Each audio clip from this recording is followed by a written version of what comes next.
Welcome to our channel. Today we how to verify PayPal security alerts and login verification, complete guide step by step clearly.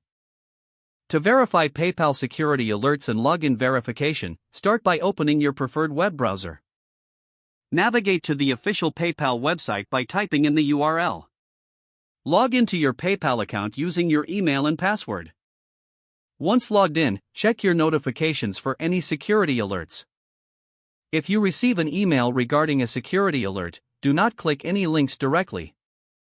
Instead, open the PayPal app or website to verify the alert. In the app, go to the Settings section, where you can view any alerts or messages. In the website menu, locate the Messages tab to see if there are any security notifications. Review any alerts carefully to determine if they are legitimate. Look for details such as the date, time, and nature of the alert. If the alert mentions unusual login attempts, check for devices and locations that you do not recognize.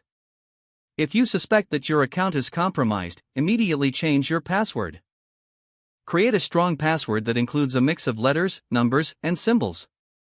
After changing your password, enable two-factor authentication for added security. This requires you to enter a code sent to your mobile device during login. To enable it, go to your account settings and find the security section. Follow the prompts to link your mobile number for two-factor authentication. If you are ever unsure about an email or alert, contact PayPal customer support directly. Use the contact information found on their official website for verification. Be cautious of phishing attempts and always verify the source of any communication. Regularly review your account activity for any unauthorized transactions. If you notice anything suspicious, report it to PayPal immediately. By following these steps, you can ensure your PayPal account remains secure. Stay informed about security updates and best practices regularly.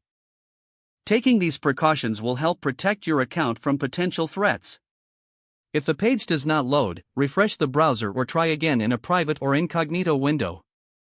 Make sure you are using the correct email address, then retype it carefully to avoid small typos. If your password is not accepted, use the reset option and create a new strong password you can remember. Don't forget to like this video and subscribe to our channel for more step-by-step tech guides.